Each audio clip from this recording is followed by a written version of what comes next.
Tony, thank you so much for joining me this morning. It's Friday, sunny but cold here in Raleigh. And do you have snow over in Chicago? Oh, it's coming. I think it's not here yet, but it's very gray outside, very cold. Oh, And okay. So it's it's on its way. Yeah, coming. we're in like the 35-degree temperature range. Do you want to come over, hang out? No, there's a reason I'm in North Carolina. I'm just born in New York, lived up and down the East Coast, but I'm just going to settle in the South and just keep warm. Throw on a triple down and come back. Well, I like to visit and, get like that experience of snow and come back. But, all joking aside, I am glad that you've joined me today because, in the community, I'm sure your community, my community, the conversation, of course, is more serious, especially with COVID-19 going around. But I feel as many people has been affected directly by the virus, the financial situations of a lot of people are affected with stay-at-home orders, if someone is sick, trying to figure out everything.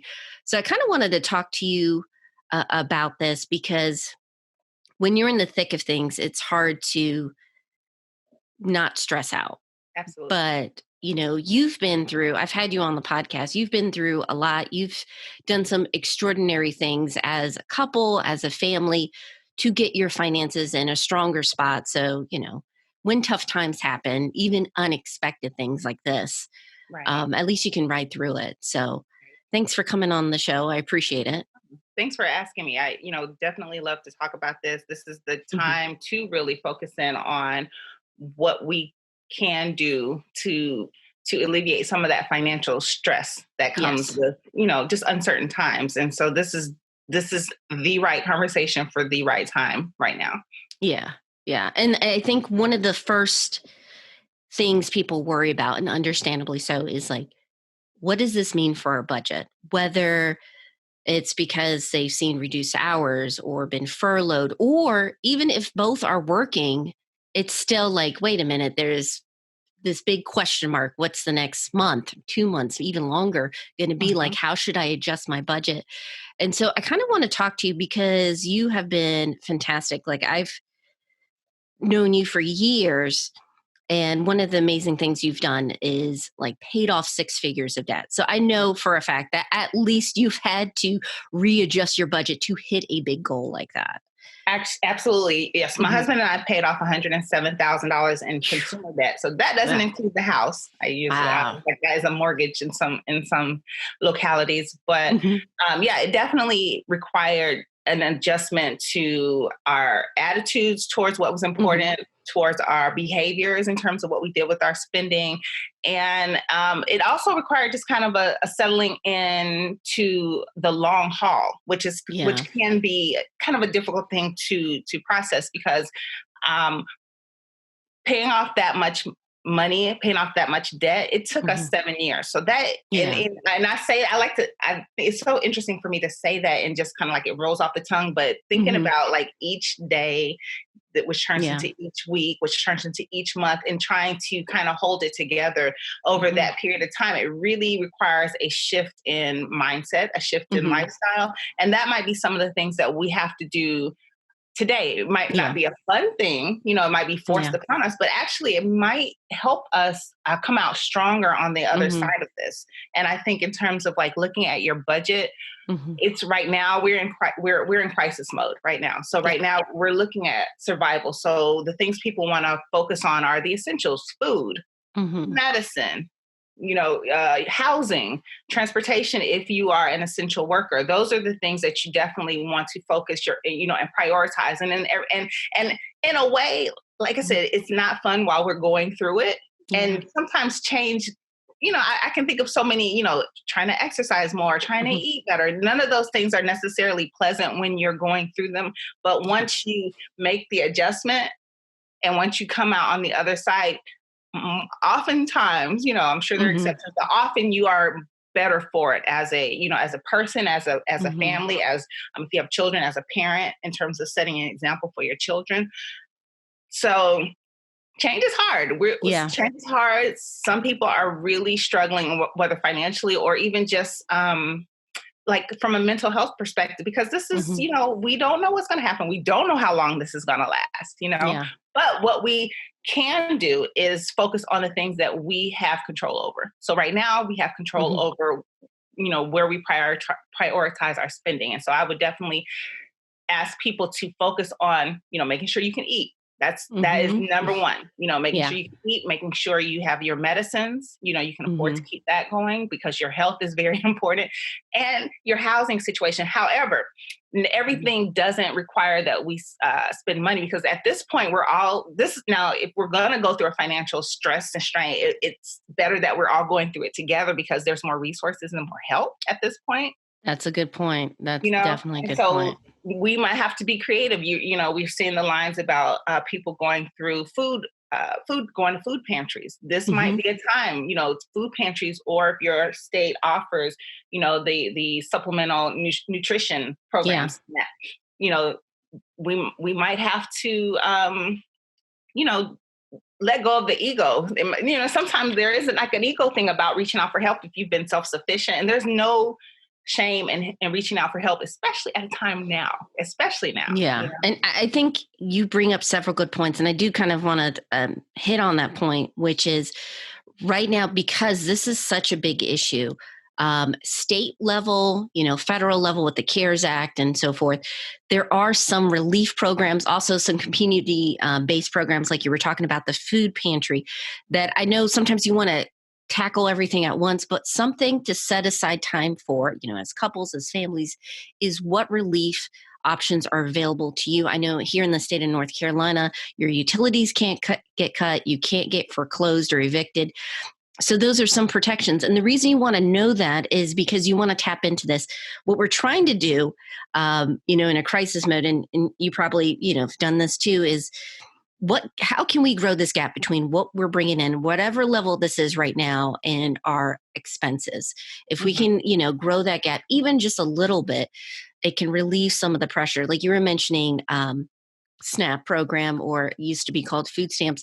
There is this stigma with it, but this is unprecedented time. So if you need to even temporarily take advantage of that program, and it's not like it is a lot of money for, if you look at the numbers, sometimes it's only just basically a week's worth of groceries. But if you can take that money you saved, use it to, take care of the rent or the mortgage, or you take that money and redirect it to having a financial cushion, really, like you said, let go of the ego. There's, don't worry about the stigma. You have to take care of your family and those foundational essential expenses. Right. Absolutely critical. And, just be aware of what's available. Right. Yeah. Right. And I think exactly take this time, to, breathe. I think that's the big thing, like breathe and then let's craft a plan, and I think that's kind of what we had to do, kind of taking it back to my experience, is that, we were at a point where we went from 2 incomes to 1 income. And that's kind of what, before then, we were able to pay all of our bills and kind of live, kind of a, laissez-faire existence. Yeah, because it worked at that time. Right. Yeah. Wasn't necessarily the best, and we were doing the things, quote unquote, things that smart people did. We bought a condo and we had credit cards and we would travel every now and then, but we weren't necessarily being very intentional about what we were doing with our money. A good word. And so when we went from the 2 incomes to 1, and the reason that happened, it wasn't a choice. I quit my job to start a business, but then that required us, and see, that was that situation for me. It required us to make sure we had our bases covered, and so that's what a lot of people are doing now. It's requiring us to make sure that we have the funds to care for what's essential. And then also at this point, and it kind of helps that most of us are under stay-at-home orders, because some of those distractions that we might have had in terms of nails or hair or eating out, those things have been essentially kind of taken away from us. And so it does force us to like really look at where we're spending our money and what are essential items, items, and what are things that we were are just wants or nice to haves, and this is, again, it's going to force us, not always the best feeling, but if we take it, if we take the best out of the situation, we'll be stronger for it. Yeah, and that's another good point, which is prioritizing your budget and your bills and taking the time. So, sit down. I think we've hit on this, like those essentials, the four walls. You make sure you have a roof over your head, the food, the utilities, those things, and then financial cushion, which Yeah. we've been in the personal finance space for a while, but Yeah. honestly, like even before then, everyone's heard like have an emergency fund. But I think like this crisis right now really hit home. Like this is why you need to have some kind of financial cushion. There are things that happen that maybe you could have prevented, and then there's things that are just outside of our control.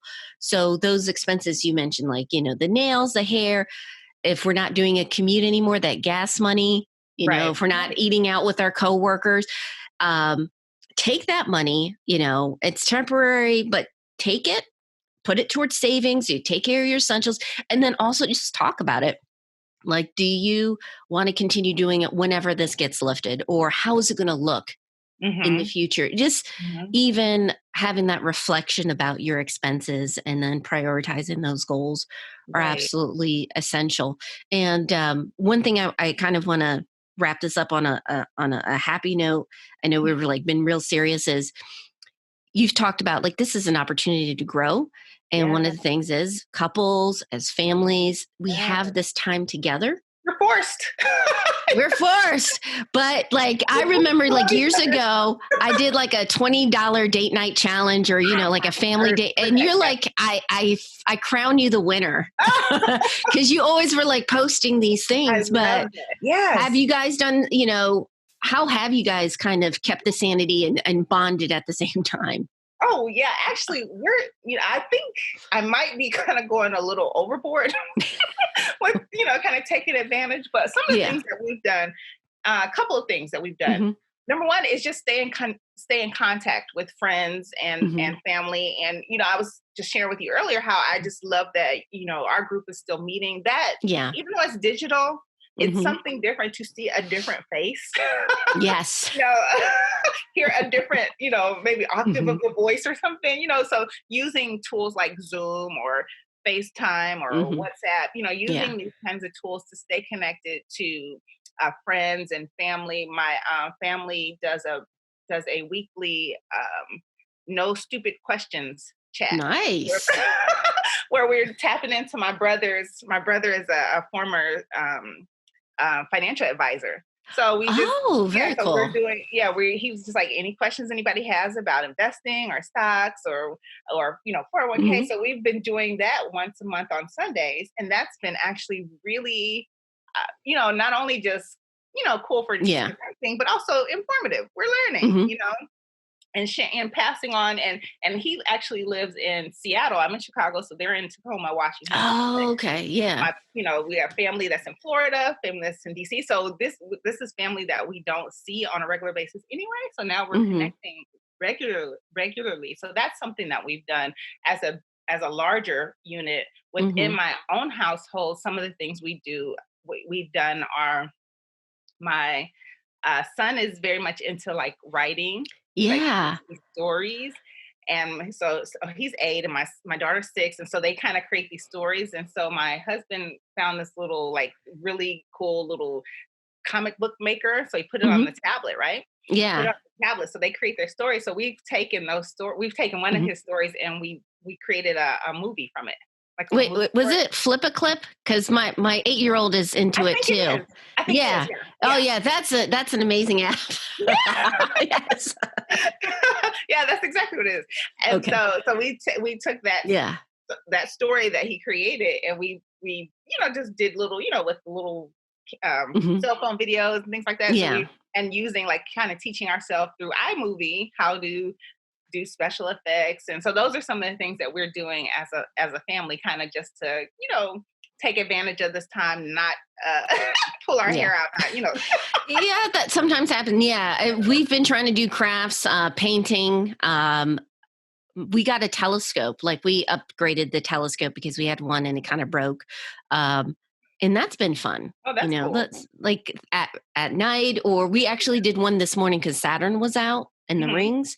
Oh. Kids actually woke up early. I don't know if that was a good thing, but they wanted to join us. To see that, yeah. Yeah, Carter has a telescope. I got to dust that off. That's Yeah. actually a So really good idea. tomorrow, just to let you know, on the 18th, there's a comet that should be visible. I know here in Raleigh, I don't know in Chicago, check it out. Okay. Okay. You should be able to watch it on the telescope. So that's kind of what we've been doing. But Tony, I appreciate it. You always have some good ideas. I got to have you on again. No, anytime. Because I think we Mhm, we do need to kind of just like stay connected as a community, tap mhm, into the resources that you have with mhm. like I said with my brother's a financial advisor, so I'm like, yeah, let's answer Yeah. questions. My father speaks Spanish, so he's been doing Spanish lessons for us, and Nice. so and all through the magic of Zoom, so we can really use this time Mhm, wisely that we would have probably been otherwise running from here to there and tiring ourselves out, and just use I think repurpose this time. I don't think mhm. we're gonna be here forever. Yeah. And so, what can we do? Or I ask people, what is some of the things that you never had a chance to do that you've always Mhm. wanted to do? Maybe is there some way to take advantage of that time now, and just kind of keep Absolutely. yourself mentally Mhm. set, while you are trying to address some of the financial issues that we're going through. Yeah, that's fantastic. So, guys, if you have any questions, let me know. I love having Tony on. Maybe she can join me again and we can answer your questions. But also, I do want to point out if you are doing all right, like things are going well, consider if you can to maybe send some money, give some money to someone in your community right now. We're in this together, or the local food pantry. I know here they've been working overtime, and that's a resource that many of our neighbors need. So if you are doing pretty well, consider giving. I know this is a crazy time, or even volunteering if they are following the protocol. I know a lot of food pantries are asking for volunteers as well. That's But a thank great you, one. Tony. If anyone wants to hang out with you and chat with you, what's the best way they can reach out to you?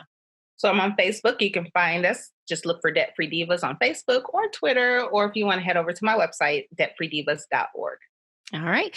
Thank you so much, Tony. I hope you have a fantastic weekend.